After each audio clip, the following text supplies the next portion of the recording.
Hi எல்லாருக்கும் வணக்கம். This is Rashmi. Welcome back to our channel living and loving. எல்லாரும் ஹெல்த்தியாகவும் ஹாப்பியாகவும் இருக்கீங்கன்னு நம்புகிறேன். இந்த வீடியோவில் ஒரு day in my life share பண்ணியிருக்கேன். இந்த vlog வென்ஸ்டே அன்னைக்கு எடுத்தது. Early morning routine as usual தான். பசங்க காலையிலேயே கோச்சிங்லாம் போயிட்டு வந்துட்டாங்க. அதுக்கப்புறம் அவங்கள ஸ்கூலுக்கு ரெடி பண்ணி அனுப்பிச்சிட்டு வாக்கிங் போயிட்டு வந்து ரெஃப்ரெஷ் ஆகிட்டு என்னோட ஒர்க் அப்படியே ஸ்டார்ட் பண்ணிட்டேன். இந்த ஏர்லி மார்னிங் கோச்சிங் போகிறப்ப மட்டும் பசங்க ஈஸியாகவும் குவிக்காகவும் சாப்பிட்ற மாதிரி பிரேக்ஃபாஸ்ட் தான் எதிர்பார்ப்பாங்க. ஏன்னா அவங்க வீட்டுக்கு வரப்ப 7:30 இருக்கும். சம்டைம்ஸ் டிராஃபிக்லாம் இருந்தால் 7:45 கூட ஆயிடும். அதுக்கப்புறம் அவங்க 2 பேரும் குளிச்சு, ரெடி ஆகி, சாப்பிட்டு 8:30க்குள்ள ஸ்கூல்ல இருக்கணும். இது இல்லாம 2 பேருக்கும் ஜடை போடுறது. ஸோ இந்த மாதிரி டைம் கன்ஸ்ட்ரெயின்ஸ்லாம் இருக்கிறதுனால, ஒரு கிளாஸ் கஞ்சி, 2 பாயில்டு எக் இந்த மாதிரி குடுத்துட்டா, அவங்க கொஞ்சம் குயிக்கா சாப்பிட்டு முடிச்சுட்டு ஸ்கூலுக்கு போறதுக்கு சரியா இருக்கும். பட் கோச்சிங் போற எல்லா நாளும் இந்த மாதிரி இருக்காது breakfast. Sometimes mini idli, sambar செஞ்சுருவேன். அது கூட கொஞ்சம் ஈஸியா சாப்பிட்டுருவாங்க பசங்க. அண்ட் அன்னைக்கு வந்து நான் கஞ்சியும், பாயில்டு எக்கும் குடுத்துருந்தேன். வேற எந்த பிரேக்ஃபாஸ்ட்டும் செய்யல. அண்ட் இந்த மாதிரி நேரத்தில எனக்கும் சிவாக்கும் தனியா பிரேக்ஃபாஸ்ட் எதுவும் செய்றது கிடையாது. சிவாவும் வேணான்னு சொல்லிடுவாரு.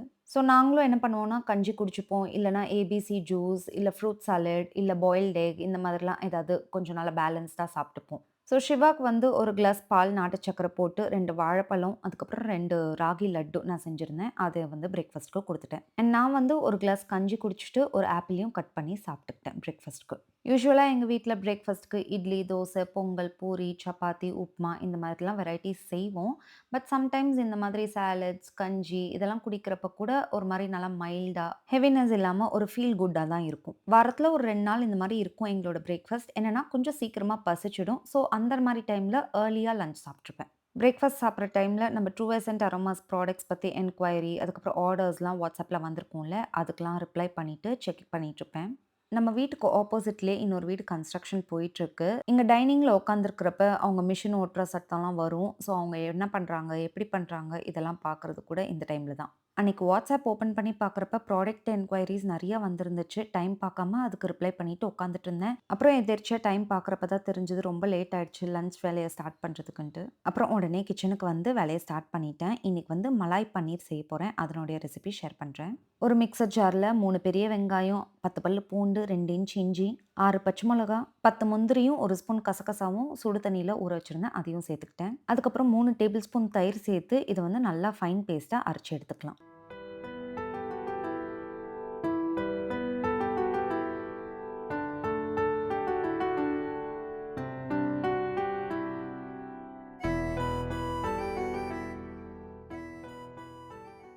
அதுக்கப்புறமா ஒரு பேன் பத்த வச்சு ஹீட் ஆனதுக்கப்புறம் கொஞ்சமா பட்டர், கொஞ்சம் ஆயில் ஆட் பண்ணிக்கலாம். எண்ணெய் சூடானதுக்கப்புறம் 1 ஸ்பூன் அளவுக்கு சீரகம், அப்புறம் ஒரு கட்டு வெந்தயக்கீரைய நல்லா கிளீன் பண்ணி கட் பண்ணி வச்சிருக்கேன். இந்த கீரைய சேர்த்துக்கிட்டு நல்லா வதக்கி விட்டுடலாம் எண்ணெயிலேயே.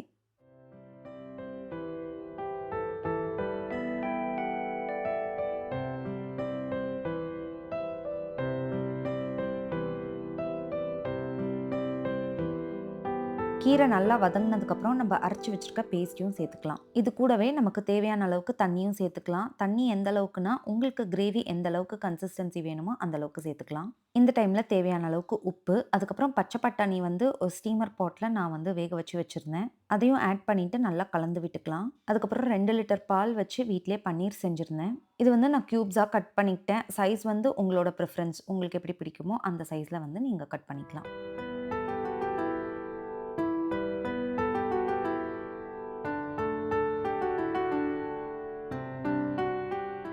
கிரேவி கொதிக்க ஸ்டார்ட் ஆகுற ஸ்டேஜ்ல இருக்கு. இந்த டைம்ல நான் கட் பண்ணி வச்சிருக்க பன்னீரையும் ஆட் பண்ணிக்கிட்டேன். ஃபைனலா கொஞ்சமா நறுக்கி வச்சிருக்க கொத்தமல்லியும், கிரஷ் பண்ணி வச்சிருக்க கசூரி மேத்தியும் சேர்த்துக்கலாம். அவ்வளோதான், ஒரு தடவை நல்லா கலந்து விட்டுக்கணும். இதுக்கப்புறமா ஒரு 7லிருந்து 8 நிமிஷத்துக்கு கிரேவி கொதிச்சுட்டா சூப்பரா ரெடி ஆயிடும். இந்த கிரேவி வந்து நல்லா க்ரீமியா சூப்பரா இருக்கும். பசங்க 2 பேரோட லஞ்ச் பாக்ஸ்க்கு இன்னைக்கு சப்பாத்தியும், இந்த கிரேவியும் பேக் பண்ணிக்கிட்டேன். இந்த கிரேவிக்கு ஃபுல்கா இருந்தா இன்னும் ரொம்ப நல்லாயிருக்கும். என் பசங்களுக்கும் ரொம்ப பிடிக்கும். பட் நான் கிரேவி செய்ய ஆரம்பிச்சதே ரொம்ப லேட்டுன்றதுனால எனக்கு வந்து ஃபுல்கா செய்றதுக்கு டைம் இல்ல. ஃபுல்கா வந்து கொஞ்சம் டைம் கன்சியூமிங். ஆனா, அங்க லஞ்சுக்கு லேட் ஆயிட்டதுனால நான் சப்பாத்தியே செஞ்சுக்கிட்டேன். இல்லன்னா பசங்க வந்து லஞ்ச் பேக் எடுக்கிறதுக்கு வெயிட் பண்ற மாதிரி இருக்கும். கிரேவி வந்து நல்லா ஹாட்டா இருந்துச்சு. ஏன்னா, அப்பதான் அடுப்புல இருந்து இறக்குனதுனால பாக்ஸே அவ்ளோ சூடாயிடுச்சு. பசங்க எங்க கை சுட்டுப்பாங்க அப்படின்ட்டு டிஷ்யூ வச்சு, அதுக்கு மேல ஒரு டவல் வச்சு, அதுக்கப்புறம் தான் நான் வந்து ஸ்பூனு, ஃப்ரூட்லாம் வச்சிருக்கேன். பசங்க 2 பேருக்கும் நான் சப்பாத்தி செய்றப்ப அவ்ளோ ஸ்பீடா செஞ்சேன். இதுவரைக்கும் நான் இந்த ஸ்பீட்ல வந்து சப்பாத்தி தேய்ச்சதே கிடையாது. ஏன்னா நான் கிரேவி செய்ய ஸ்டார்ட் பண்றப்பயே அவ்ளோ டைம் ஆயிடுச்சு. அன்னைக்கு பார்த்து நெறைய மெசேஜஸ் அதுல ரொம்ப இன்வால்வ் ஆயிட்டேன். ரிப்ளை பண்றதுல டைம் பார்க்காம விட்டுட்டேன். நான் லஞ்ச் செஞ்சு ஸ்கூல்ல குடுத்துட்டு வர்றப்ப சிவாவும் அவரோட வொர்க் கொஞ்சம் பார்த்துட்டு வீட்டுக்கு வந்திருந்தாரு. நாங்களும் சாப்பிட்டுட்டு வெளிய போணும் அப்படின்றத மார்னிங்கே பிளான் பண்ணி வச்சிருந்ததால, சிவா கொஞ்சம் ஏர்லியாவே வந்திருந்தாரு. சரி பசங்களுக்கு தான் ஃபுல்கா செய்ய முடியல, எங்களுக்கு அத செஞ்சுக்கலான்ட்டு நான் ஃபுல்கா செஞ்சுட்டுருந்தேன் எங்க 2 பேருக்கும். தேய்ச்ச மாவ தவால ஒரு 2 வாட்டி திருப்பி போட்டுட்டு, அதுக்கப்புறம் இந்த கிரில் பிளேட்ல வச்சா நல்லா உப்பி சூப்பரா வரும் ஃபுல்கா. இது வந்து எனக்கு தெரிஞ்ச மெத்தட். நீங்க யாராவது ஃபுல்கா வேற மெத்தட்ல ட்ரை பண்ணி சூப்பரா வந்திருக்குன்னா, கண்டிப்பா கமெண்ட்ல ஷேர் பண்ணுங்க. நானும் ட்ரை பண்றேன். அப்புறம் நம்ம ப்ரிப்பேர் பண்ணி வச்சிருக்க இந்த சுட சுட ஃபுல்காவ பிளேட்ல சர்வ் பண்ணிட்டு, அது மேல அப்படியே கீ போட்டு சாப்பிட்டா, நல்லா சாஃப்ட்டா இருக்கும் ஃபுல்கா.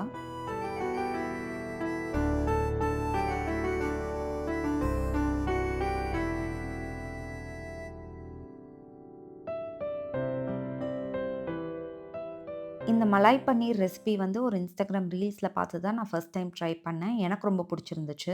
ஆனா, நான் சிவாவோட ஃபீட்பேக்காக தான் வெயிட் பண்ணிட்டு இருந்தேன். ஏன்னா, யூசுவலா நாங்க ரெஸ்டாரண்ட் போனா கூட இந்த மலாய் கோஃப்தா கிரேவி வந்து சிவாக்கு பிடிக்காது. பட் சர்ப்ரைசிங்லி இத சாப்பிட்டுட்டு ரொம்ப நல்லாயிருக்கு அப்படின்னு சொன்னாரு. அப்புறம் நான் சிவா கிட்ட சொல்லிட்டு இருந்தேன். பசங்க 2 பேருக்கும் ஃபர்ஸ்ட் டைம் ட்ரை பண்ண டிஷ் குடுத்துருக்கேன். 2 பேர்ல யாராவது ஒருத்தவங்களாவது கண்டிப்பா பிடிக்காதுன்னு சொல்லுவாங்க பாருங்க அப்படின்னு சொல்லிட்டே இருந்தேன். ஈவினிங் வந்து வீட்டுக்கு வந்ததுக்கப்புறம் பசங்ககிட்ட கேட்டா, அதே மாதிரி தனிஷாக்கு வந்து பிடிச்சிருந்துச்சுன்னு சொன்னா. அண்ட் ஷையு வந்து எனக்கு ஓகேவா தாம்மா இருந்துச்சு. அந்த அளவுக்கு பிடிக்கலன்னு சொன்னான். பட் ஷையு சொன்ன ஃபீட்பேக்லாம் கண்டிப்பா கன்சிடர் பண்ணிக்க வேண்டாம். நீங்க ட்ரை பண்ணுங்க. உங்களுக்கு கண்டிப்பா பிடிக்கும்னு நெனைக்கிறேன். ஏன்னா இதில மேத்தியும் ஆட் பண்ணியிருக்கனால நல்லா ஹெல்த்தியான ஒரு ரெசிபி அண்ட் குயிக்கா செஞ்சிடலாம். சாப்பிட்டு முடிச்சதுக்கப்புறம் கீழ ஒர்க் ஷாப்க்கு வந்திருந்தேன். வெளிய கிளம்புறோம்னு சொல்லியிருந்தேன் இல்லையா? முந்தன நாள் வந்து நம்ம ட்ரூ அசென்ட் அரோமாஸ் ப்ராடக்ட்ஸ் வந்து ஷிப்பிங் பண்றதுக்காக பேக் பண்ணி வச்சிருந்தேன். ஸோ வெளிய கிளம்புறப்ப இதையும் எடுத்துட்டு போயிட்டா கொரியர் ஆஃபீஸ்ல குடுத்துடலாம் அப்படின்றதுக்காக தான் எடுக்க வந்திருந்தேன். மெயினா வெளிய கிளம்புனது எதுக்குன்னா, எஸ்ஐஆர் ஃபார்ம் ஃபில் பண்றதுக்கு. அத முடிச்சுட்டு பார்சலும் டெலிவரிக்கு குடுத்துட்டு, அடுத்து ஒரு வேலைக்கு எங்க போயிருக்கோம்னா, நர்சரி கார்டனுக்கு. இது வந்து பாகலூர் ரோட்ல இருக்கிற ஒரு நர்சரி கார்டன். யூசுவலா சாமி நர்சரிக்கு போவோம். அங்கேயும் போனோம். பட் அதுக்கு முன்னாடி இங்க போற வழியில இது இருந்ததுனால, இங்கேயும் ஒரு வாட்டி செக் பண்ணிக்கலாம். நமக்கு பிடிச்ச மாதிரி ஏதாவது பிளான்ஸ் இருக்கா? அப்படின்றதுக்காக வந்திருக்கோம். என்னன்னா, வீட்ல சில பிளான்ஸ் அப்டேட் பண்ண வேண்டியது இருந்துச்சு. ஆல்ரெடி எக்ஸிஸ்டிங் பிளான்ட்ஸ்லாம் சிலது போயிடுச்சு. அதனுடைய பாட்ஸ்லாம் எம்ப்டியாவே இருக்குது ரொம்ப நாளாவே. ஸோ, அதுக்கு வந்து ரீப்ளேஸ் பண்ணணும் புது பிளான்ட்ஸ் வச்சு. அண்ட் ஆல்சோ டெர்ரஸ்ல வந்து புதுசா பிளான்ட்ஸ் வைக்கலாம் அப்படின்றது ஒரு ஐடியா பண்ணியிருக்கோம். ஸோ, அதுக்காக பாட்ஸ் அண்ட் பிளான்ட்ஸ் 2மே வந்து வாங்கணும். வீட்ல இருந்து கிளம்புறதுக்கு முன்னாடியே நானும் சிவாவும் டெர்ரஸ்ல ஒரு வாட்டி போய் பார்த்துட்டு வந்தோம். எந்தெந்த இடத்துல வைக்கலாம், ஸோ எத்தன பாட்ஸ் அண்ட் எத்தன பிளான்ட்ஸ் தேவைப்படும், இது எல்லாமே வந்து நோட் பண்ணிக்கிட்டு தான் கிளம்புனோம். அண்ட் நான் சொல்லியிருந்தேன் இல்லையா, சில பிளான்ட்ஸ்லாம் போயிருந்துச்சு. பட் பாட்ஸ் வந்து ரொம்ப நாளா எம்ப்டியா இருக்குன்ட்டு. வாங்கணும்னு நினைக்கிறது. பட் போகுறதுக்கு வந்து கரெக்ட்டான டைம் அமையாத மாதிரியே இருந்துச்சு. இப்போ எனக்கு என்ன ஆயிடுச்சுன்னா, லாஸ்ட் இயர்லாம் பசங்க வந்து ஸ்கூல்லயே லஞ்ச் சாப்பிட்டுட்டு இருந்தாங்க. இந்த இயர்ல இருந்து தான் நான் வந்து வீட்ல இருந்து லஞ்ச் குடுக்க ஆரம்பிச்சிருக்கேன். அது எதுக்குன்னா, நான் ஆல்ரெடி சொல்லியிருக்கேன். பசங்க 2 பேரும் மார்னிங் அண்ட் ஈவினிங் 2 டைமும் சேர்த்து 3 1/2 ஹவர்ஸ் கிட்ட ஒர்க் அவுட் கோச்சிங் பண்றாங்க அத்லெட்டிக்ஸ்க்காக. ஸோ இந்த மாதிரி டைம்ல பேலன்ஸ்டா அவங்களுக்கு வந்து மீல்ஸ் குடுத்தா கொஞ்சம் ஹெல்த்துக்கு நல்லாயிருக்கும் அப்படின்றது மாரி எனக்கு தோணுச்சு. அதனால தான் நான் வந்து அவங்களுக்கு லஞ்ச் குடுக்குறத ஸ்டார்ட் பண்ணேன். அதுவுமே எப்படி பண்ணிட்டு இருந்தேன்னா, ஸ்டார்ட்டிங்ல காலையிலேயே அவங்க ஸ்கூலுக்கு போறப்பயே லஞ்ச் ப்ரிப்பேர் பண்ணி குடுத்துட்டுருந்தேன். இதுக்கு முன்னாடி அவங்க படிச்சுட்டு இருந்த ஸ்கூல்லயும் பார்த்தீங்கன்னா, அதாவது அவங்க சின்ன வயசுல இருந்தே அவங்க ஸ்கூலுக்கு லஞ்ச் வந்து காலையிலேயே எடுத்துட்டு போவாங்க. அண்ட் இந்த ஒசூரோட கிளைமேட்டுக்கு நம்ம என்னாதான் ஹாட் பாக்ஸ்ல போட்டு குடுத்தாலும், காலையில ஒரு 7:15, 7:30 கிட்ட பேக் பண்ணுவோம். ஏன்னா 7:45க்குலாம் பஸ் வந்துரும். அந்த டைம்ல பேக் பண்ற ஃபுட் அவங்க வந்து 12:30க்கு ஓப்பன் பண்ணி பார்க்குறப்ப, ரொம்ப காஞ்சு போன மாதிரி இருக்கும். சாப்பாடு சூடு இல்லாம, ஏதோ சாப்பிடணும் அப்படின்ற மாரி சாப்பிடுவாங்க. ரொம்ப வருஷமாவே இந்த மாரி தான் நடந்துட்டு இருந்துச்சு. எனக்கு வேற ஆப்ஷன் இல்ல. ஏன்னா ஸ்கூல்லாம் வந்து ரொம்ப தூரமா இருக்கும். அண்ட் ஸ்கூல்ல இந்த மாரி அலவுடும் கிடையாது. வந்து லஞ்ச் குடுக்குற ஆப்ஷன்ஸும் இல்லாம தான் இருந்துச்சு. அண்ட் நான் ஃபீல் பண்ணாத நாளே இல்ல. ஐயோ! பசங்க காலையிலேயே எடுத்துட்டு போறாங்களே, ஆறிப்போன சாப்பாட சாப்பிடுறாங்களேன்ட்டு. அஃப்கோர்ஸ் என் பசங்க மட்டும் இல்ல, எல்லா பசங்களும் இந்த மாதிரி தான் எடுத்துட்டு போவாங்க. ஆனா, எனக்கு ஏன் இந்த அளவுக்கு ஃபீலிங்னா, அதுக்கு ஒரு ரீசன் இருக்கு. ஏன்னா, நான் வந்து 12த் ஸ்டாண்டர்ட் படிக்கிற வரைக்குமே, எங்க அம்மா வந்து எனக்கு சுட சுட சாப்பாடு குடுத்து விட்டு தான் எனக்கு பழக்கம். அத்தன வருஷத்துக்கு முன்னாடி நான் படிச்ச ஸ்கூல்ல இந்த மாரி ரெஸ்ட்ரிக்ஷன்ஸ்லாம் இல்ல. ஸ்கூல்ல வந்து லஞ்ச் குடுக்கக்கூடாது அப்படின்றது. அண்ட் ஆல்சோ வீடு பக்கத்துல இருக்கிறவங்க ஆஃப்டர்நூன் லஞ்ச் டைம்ல வீட்டுக்கு கூட போய் சாப்பிட்டுட்டு வர ஆப்ஷனும் இருந்துச்சு. ரொம்ப தூரத்துல இருந்தெல்லாம் டிராவல் பண்ணிட்டு ஸ்கூலுக்கு வருவாங்கல்ல, அவங்களோட பேரண்ட்ஸ் தான் டிஸ்டன்ஸ் ஃபேக்டர்னால காலையிலேயே பசங்க கிட்ட லஞ்ச் குடுத்து விட்டுருவாங்க. அப்புறம் சில வொர்க்கிங் பேரண்ட்ஸ்லாம் இருந்தா கூட அவங்களால ஆஃப்டர்நூன் லஞ்ச்லாம் வந்து குடுக்க முடியாது. அந்த மாதிரி பசங்கலாம் வந்து காலையிலேயே எடுத்துட்டு வருவாங்க. அப்போ நான் படிக்கிற டைம்ல பாய் அப்படின்ட்டு ஒரு தாத்தா இருப்பாரு. அவர்கிட்ட ஒரு சைக்கிள் இருக்கும். அண்ணாமலை சைக்கிள்லாம் ஒண்ணுமே இல்லங்க. அத விட சூப்பரான சைக்கிள் அவர்கிட்ட இருக்கும். அந்த சைக்கிள்ல அவர் உட்கார்றதுக்கான ஒரு சீட்டிங் ஸ்பேஸ், பின்னாடி வந்து ஒரு கேரியர் இருக்கும். அந்த கேரியர்ல அத்தன ஆணி வந்து அடிச்சு வச்சிருப்பாரு. அத்தன ஆணி எதுக்குன்னு பார்த்தீங்கன்னா, எல்லாரோட வீட்லயும் போயிட்டு அவங்கவங்க பேரண்ட்ஸ் கிட்ட ஃபுட் பேக்லாம் கலெக்ட் பண்ணிட்டு, அந்த லஞ்ச் பேக்க வந்து அந்த ஆணியில மாட்டிக்கிட்டு, ஃபுட் வந்து ஸ்கூல்ல டெலிவர் பண்ணுவாரு. ஸோ நாங்கலாம் என்ன பண்ணுவோம், லஞ்ச் டைம்ல பேக் போய் வாங்கிட்டு, நல்லா சுட சுட சாப்பாடு வந்திருக்கும். சாப்பிட்டுட்டு அகைன் பேக்க போய் அவர்ட்ட குடுத்துருவோம். அவர் போய் வீட்ல குடுத்துருவாரு. இதுதான் அவரோட வேலையே. அண்ட் எல்லா பேரண்ட்ஸும் இதுக்கான சார்ஜஸ் அவருக்கு பே பண்ணிருவாங்க மந்த்லி மந்த்லி. ஸோ எல்லார் வீட்ல இருந்தும் நல்லா வெரைட்டியா சூப்பரான ஃபுட்லாம் அனுப்பிச்சிருப்பாங்க. எல்லாரும் ஷேர் பண்ணி சாப்பிடுவோம். இது வந்து 1, 2 வருஷம் கிடையாது. நான் எல்கேஜிலருந்து 12த் ஸ்டாண்டர்ட் படிக்கிற வரைக்கும் என்னோட ஸ்கூல் லஞ்ச் நான் இப்படி தான் சாப்பிட்டுருக்கேன். பட் இப்போலாம் இவுங்க படிச்ச ஸ்கூல்ல மட்டும் இல்ல, மேக்ஸிமம் நம்பர் ஆஃப் ஸ்கூல்ஸ்ல இந்த மாதிரி ஆப்ஷன்லாம் கிடையாது. வீடு பக்கத்துல இருந்தா வீட்டுக்கு போய் சாப்பிடலாம். இல்ல பேரண்ட்ஸ் வந்து குடுக்கலாம் அப்படின்றது வந்து நான் நெறைய ஸ்கூல்ல பார்க்காத ஒரு விஷயம். ஆனா நான் 2 வருஷத்துக்கு முன்னாடி ஸ்கூல் மாத்துறப்போ ஒரு விஷயம் சந்தோஷப்பட்டது என்னன்னா, ஸ்கூல்ல வந்து ஃபுட் ப்ரொவைட் பண்றாங்க. ஸோ நல்லா அது ஹாட்டான ஃபுட் தான் குடுக்குறாங்க. அட்லீஸ்ட் அந்த மாரி சாப்பிடுறாங்க அப்படின்ற ஒரு விஷயத்துல நான் சாட்டிஸ்ஃபைடா இருந்தேன். பட் டானிஷாயும் இந்த மாரி கோச்சிங்லாம் போறதுனால நான் வந்து இந்த மாதிரி முடிவு எடுத்தேன். வீட்ல இருந்து ஃபுட் குடுக்கலாம் அப்படின்றது. ஒரு 2 மாசம் காலைல தான் குடுத்துட்டுருந்தேன். அதுக்கப்புறம் தான் யோசிச்சேன். வேண்டாம் நம்ம ஆஃப்டர்நூனே நல்லா சூடா சாப்பாடு போய் குடுக்கலாம் அப்படின்றது. இது வந்து பசங்கலாம் கேட்கல. எங்களுக்கு சூடா தான் சாப்பாடு வேணும் அப்படின்றது. எனக்கு ஒரு ஆசை. அவங்களுக்கு வந்து இந்த மாதிரி ஹாட்டா குடுத்தா, ஓரளவுக்காவது நல்லா நிம்மதியா சாப்பிடுவாங்க அப்படின்றது. டாபிக் எங்கேயோ ஸ்டார்ட் ஆயி எதுலயோ வந்து நிக்குது. நான் இத எதுக்கு சொல்ல வந்தேன்னா, பிளான்ஸ் ரொம்ப நாளா வாங்கணும்னு நெனச்சு வாங்கவே முடியல. டைம் இல்லன்னு சொல்லிட்டு இருந்தேன் இல்லையா? அது வந்து எதனாலன்னா, இப்ப லஞ்ச் குடுக்குறதுனால, லஞ்ச் டைம் வரைக்கும் என்னால வெளிய நகரவே முடியாது. காலையில கோச்சிங், அதுக்கப்புறம் பசங்கள வந்து ஸ்கூலுக்கு ரெடி பண்ணி அனுப்புறது. அவங்கள ரெடி பண்ணி அனுப்பிச்சதுக்கப்புறம் நான் ரெஃப்ரெஷ் ஆயிட்டு, பிரேக்ஃபாஸ்ட் சாப்பிட்டுட்டு, நான் போய் கிச்சன்ல வேலைய ஸ்டார்ட் பண்ணா தான் லஞ்ச் டைம்க்கு கரெக்ட்டா இருக்கும். ஏன்னா, நான் வந்து 12 டூ 12:10க்குள்ள லஞ்ச் குடுத்துறணும். தனிஷாக்கு வந்து 12:20க்கு லஞ்ச் டைம் ஸ்டார்ட் ஆயிடும். சரி அவங்களுக்கு லஞ்ச் குடுத்துட்டு நான் வெளிய போனாலும் அட் எனி காஸ்ட் 3:30க்கு நான் வீட்ல இருக்கணும். ஏன்னா 3:45க்கு அவங்களுக்கு ஸ்கூல் முடியும். அந்த டைம்ல நான் போய் ஸ்போர்ட்ஸ் பேக் குடுத்தா தான் அவங்களுக்கு 4:00 கோச்சிங் ஸ்டார்ட் ஆகும். காலையில போறப்பயே கோச்சிங் பேக் எடுத்துட்டு போலாம். பட் என்ன ப்ராப்ளம்னா, ஸ்கூல் பேக்கே அவ்ளோ ஹெவியா இருக்கு. இதுக்கு மேல கோச்சிங் பேக் இதெல்லாம் எடுத்துட்டு அவங்க 2 மாடி ஏறி போணும். ஷயுக்கு ரீசென்ட்டா ரொம்ப ஷோல்டர் பெயின் வந்திருக்கு. ஏன்னா ஹெவியா இந்த மாரி பேக் கேரி பண்றதுனால. அதனாலேயே நான் சொல்லிட்டேன். நான் 3:30க்கு வந்து பேக் குடுக்குறேன். Coaching back. ஸோ காலையிலேயே எடுத்துட்டு போகாதீங்க அப்படின்றது. ஸோ அந்த இன் பிட்வீன் கேப் இருக்கு பார்த்தீங்களா? லஞ்ச் குடுத்துட்டு வந்து அகைன் நான் கோச்சிங் பேக் குடுக்குறதுக்கு போணும். அதாவது லஞ்ச் குடுத்துட்டு வீட்டுக்கு வரப்போ ஒரு 12:15 நான் சாப்பிட்டு வீட்லருந்து கிளம்புறப்போ ஒரு 12:30 12:30 டூ 3:30க்குள்ள இப்போ ஒசூர்ல இருக்கிற டிராஃபிக் வந்து என்னால நம்பவே முடியலங்க. எங்க பார்த்தாலும் ஜாம் ஆயி நிக்குது. ஸோ இந்த டைம்க்குள்ள நான் எங்கேயாவது போயிட்டு வந்துரணும் அப்படின்றது கொஞ்சம் இம்பாசிபிளான ஒரு விஷயம். அதுவும் இந்த மாரி நர்சரி கார்டனுக்குலாம் நம்ம போனா, அவசர அவசரமாலாம் நம்ம வந்து செலக்ட் பண்ணிட்டு வர முடியாது. கொஞ்சம் நின்னு, பார்த்து, பொறுமையா, நிதானமா செலக்ட் பண்ணிட்டு தான் நம்ப வர முடியும். அப்படின்றதுனாலேயே இந்த பிளான்ஸ் ஷாப்பிங் வந்து ரொம்ப நாளா தள்ளி போயிடுச்சு. இப்படி இருக்கிறப்ப, இன்னைக்கு மட்டும் நாங்க எப்படி இங்க வரதுக்கு பிளான் பண்ணோம்னா, காலையில ஸ்கூல் கிளம்புறப்ப டானிஷாயே சொல்லியிருந்தாங்க. இன்னைக்கு ஏர்லியாவே சார் வந்து கோச்சிங் கூப்ட்டுருந்தாரு. ஸோ நீங்க வந்து பேக் குடுக்குறப்ப ரொம்ப லேட் ஆயிடும். நாங்களே காலையில எடுத்துட்டு போயிடுறோம் அப்படின்றத வந்து சொன்னாங்க. ஸோ அவங்க காலையிலேயே எடுத்துட்டு போயிட்டதுனால, எங்களுக்கு வந்து அந்த 3:30, 3:45க்கு போய் பேக் குடுக்குற வேலை இல்ல. அதனால தான் எங்களுக்கு இன்னைக்கு பிளான் பண்ண முடிஞ்சது. ஸோ அப்படியே விளாகுக்கு வரேன். நாங்க ஃபர்ஸ்ட் ஒரு நர்சரிக்கு போயிருந்தோம் இல்லையா? அங்க சில பிளான்ட்ஸ்லாம் வாங்கிட்டு, வீட்ல போயிட்டு நாங்க வச்சுட்டு வந்துட்டோம். ஏன்னா, அடுத்து சாமி நர்சரிக்கு போணும். இன்னொரு நர்சரி கார்டன். அங்க போய் நம்ம வந்து பாட்ஸ் அண்ட் பிளான்ட்ஸ்லாம் வாங்கணும். அத வைக்கிறதுக்கு அப்புறம் வண்டியில இடம் இருக்காது அப்படின்றதுனால, ஃபர்ஸ்ட் வாங்குனதெல்லாம் வீட்ல போய் வச்சுட்டு, அதுக்கப்புறம் திருப்பி இங்க சாமி நர்சரிக்கு வந்திருக்கோம். இந்த நர்சரி கார்டனுக்குள்ள வந்த உடனே என் கண்ல பட்டதே இந்த அழகான ஒரு பர்பிள் கலர் ஃப்ளவர் இருக்கிற செடி. பேர் ஆர்க்கிட் அப்படின்றது போட்டிருந்துச்சு. அண்ட் இதனோட பிரைஸ் வந்து 750 அப்படின்னு சொன்னாங்க. ரொம்பவே எக்ஸ்பென்சிவான ஒரு பிளான்ட் தான். பட் பார்க்கறதுக்கு ரொம்ப அழகா இருந்துச்சு. ஆல்சோ இது வந்து இன்டோர் பிளான்ட். சரி இது கொஞ்சம் எக்ஸ்பென்சிவா இருந்தா கூட ஒண்ணே ஒண்ணு மட்டும் எடுத்துக்கலாம். ஏன்னா பார்க்க ரொம்ப அழகா இருக்கு. அண்ட் வீட்டுக்குள்ள வைக்கிறப்ப சூப்பரா இருக்கும் அப்படின்றதுனால இது ஒண்ண செலக்ட் பண்ணியிருக்கோம். அடுத்து டெர்ரஸ்ல சில பிளான்ட்ஸ் வைக்கணும்னு சொல்லியிருந்தேன் இல்லையா? அதுக்கு வந்து பாம்ஸ் தான் பார்த்தோம். வீட்லருந்தே பேசிட்டு போனோம். இங்க வந்து பாம்ஸ் வச்சா தான் நல்லா இருக்கும் அப்டின்ட்டு. ஸோ அங்க இருக்கிற ஒரு ஸ்டாஃப் வந்து என்ன சொன்னாரு, "பாம்ஸும் நீங்க பாருங்க, இன்னொரு வெரைட்டியும் காமிக்கிறேன். அதுவும் பாருங்க" அப்டின்னு சொன்னாரு.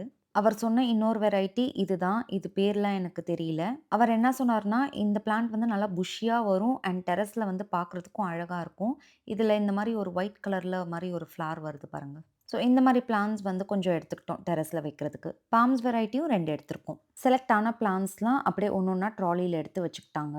இந்த மாதிரி நர்சரி கார்டனுக்கு போய் பிளான்ட்ஸ் ஷாப்பிங் பண்றதுக்கு நான் சிவாவ ஏன் டிபெண்ட் பண்றேன்னா, பிளான்ட்ஸ்ல ஐ ஹேவ் 0 நாலேட்ஜ். எனக்கு எப்படின்னா, இது வந்து பார்க்க அழகா இருக்கு இந்த பிளான்ட். இது நல்லா இல்ல. இந்த மாதிரி தான் எனக்கு சொல்ல தெரியுமே தவிர, அந்த பிளான்ட்ஸோட அட்வான்டேஜஸ் என்ன? டிஸ்அட்வான்டேஜஸ் என்ன? இது இன்டோர்ல வைக்கிறதா? வெளிய வைக்கணுமா? எப்போ இதுக்கு சன்லைட் குடுக்கணும்? இதெல்லாம் வந்து எனக்கு சுத்தமா தெரியாது. ஸோ, அப்ப நான் சிவா கூட போகுறப்ப, "இந்த பிளான் நல்லாருக்கு. வாங்கலாமான்னு?" கேட்டா, அவர் வந்து கரெக்ட்டா சொல்லுவாரு. "இது வந்து வச்சா ஓகே. நல்லா வரும்." அப்படின்ட்டு.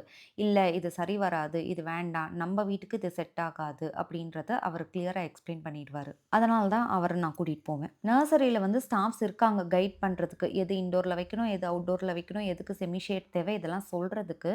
ஸோ, அவங்கலாம் வந்து ஜென்ரலா சொல்லுவாங்க. பட் நம்ப வீட்டுக்கு எது தேவை, எது தேவையில்ல அப்படின்றது வந்து சொல்றதுக்கு எனக்கு சிவா வேணும். ஸோ, அவரோட ஃப்ரீ டைமையும் பார்த்துட்டு தான் இந்த நர்சரி ஷாப்பிங் வேலைய ஃபிக்ஸ் பண்ண முடியும். வெறும் பிளான்ட்ஸ் மட்டும் வாங்கணும்னா கூட நான் பக்கத்திலேயே இருக்கிற ஒரு நர்சரி கார்டன்ல வாங்கியிருப்பேன். பட் பாட்ஸும் வாங்க வேண்டியது இருந்துச்சு. பாட்ஸ் வந்து சாமி நர்சரியில தான் நல்லா கிடைக்கும். நல்ல டிஃப்ரெண்ட்டான வெரைட்டீஸ், ஷேப்ஸ், கலர்ஸ்லாம். அண்ட் காஸ்ட்டும் அதுக்கு ஏத்த மாதிரி தான் இருக்கும். பிளான்ட்ஸோட காஸ்ட்டும் சரி, பாட்ஸோட காஸ்ட்டும் சரி. அண்ட் இன்னொரு ஒரு ஹைலைட்டான விஷயம் என்னன்னா, இந்த இடத்துல வந்து பார்த்தீங்கன்னா, நெறைய வெரைட்டீஸ் ஆஃப் பிளான்ட்ஸ் கிடைக்கும். லைக் நம்ம வேற நர்சரி கார்டன்ல பார்க்காததெல்லாம் கூட இங்க இருக்கும். அண்ட் பாட்ஸோட கலெக்ஷன்ஸ்லாம் வந்து பார்த்தீங்கன்னா, அதுக்குன்ட்டு தனியா ஒரு ஃப்ளோர் கடல் மாரி இருக்கும். அப்புறம் ஆர்க்கிட் பிளான்ட் செலக்ட் பண்ணி வச்சிருந்தோம் இல்லையா? அதுக்கு ஒரு பாட் வாங்கணும். நான் கூட பெய்ஜ் கலர்ல பார்க்கலான்ட்டு இருந்தேன். பட் சிவா வந்து சொன்னாரு, ஒயிட் கலர்ல பார்க்கலாம். ஏன்னா பூ வந்து இந்த மாரி வயலட்ல இருக்கு அண்ட் செடி கிரீன் கலர்ல அண்ட் கீழ பாட் ஒயிட் கலர்ல இருந்தா நல்லாருக்கும்னு சொன்னாரு. ஸோ இந்த புத்தா ஷேப் பாட் வந்து செலக்ட் பண்ணியிருக்கோம். இது வந்து பிளாஸ்டிக் பாட் அண்ட் பார்க்க ரொம்ப அழகா இருந்துச்சு. அண்ட் இங்க பாட்ஸோட மெட்டீரியல்ஸ் பார்த்தீங்கன்னா, செராமிக், பிளாஸ்டிக், ஃபைபர் அந்த மாதிரிலாம் இருக்கு. இதுக்கு முன்னாடி போன நர்சரியும் சரி, இங்க வரப்பயும் சரி, இந்த செடி, பூலாம் பார்க்குறப்பயே ஒரு மாரி நல்லாருக்கு. வெளியில வெயிலே அடிச்சா கூட நம்ம அந்த கிரீன் ஹவுஸ்குள்ள இருக்கிறதுனால, அந்த பிளான்ட்ஸ்க்கு நடுவுல இருக்கிறதுனால ஒரு மாரி அந்த சில்னஸ் தெரிஞ்சுக்கிட்டே இருக்கு.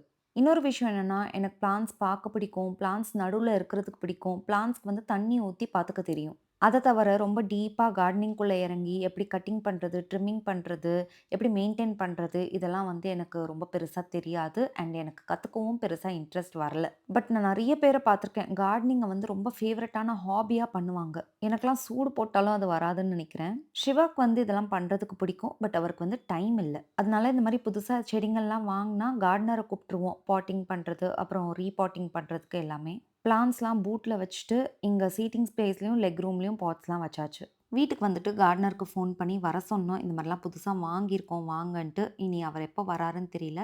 ஸோ அவர் வந்ததுக்கப்புறம் எல்லாம் பாட்டிங் பண்ணதுக்கப்புறம், செட் பண்ணதுக்கப்புறம் அடுத்த வீடியோல மேபி நான் காட்டுறேன். ஒரு வழியா ரொம்ப நாளா வாங்கணும் வாங்கணும்னு நெனச்சிட்டு இருந்த பிளான்ட்ஸ், பாட்ஸ்லாம் வாங்கியாச்சு. எப்போ வரலக்ஷ்மி ஃபெஸ்டிவல்ல இருந்தே நெறைய பாட்ஸ் காலியா இருந்துச்சு நம்ம வீட்ல. சிஸ்டர் இன் லா ஃபார்ம்ல இருந்து அனுப்பிச்ச ஃப்ளவர்ஸ் வச்சு எப்படியோ ஃபெஸ்டிவல் டைம்ல மேக்கப் பண்ணிக்கிட்டேன். அது என்னவோ தெரியல. எக்ஸ்ட்ரா வேலைங்கலாம் ஏதாவது பார்க்கலாம் அப்டின்னா, அதெல்லாம் செய்ய முடியாத அளவுக்கு கமிட்மெண்ட் இருக்கிற மாரி இருக்கு.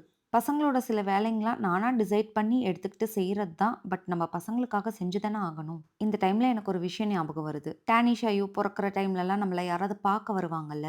அவங்க கிட்ட அப்படி பேச்சு வாக்குல குழந்தை தூங்கவே மாட்டேங்கிறா அப்படின்னு சொன்னா, 3 மாசம் வரைக்கும், 5 மாசம் வரைக்கும் அப்படிதான் இருக்கும். அதுக்கப்புறம் சரியா போயிடும் அப்படின்னுவாங்க. பட் என்னோட விஷயத்துல தனிஷா 1 1/2, 2 வயசு வரைக்கும் தூங்கவே மாட்டா. ஒரு ஸ்டேஜ்ல தூக்கமா? அப்படின்னா என்ன? அப்படின்னு கேட்குற நிலைமையிலலாம் நான் இருந்திருக்கேன்.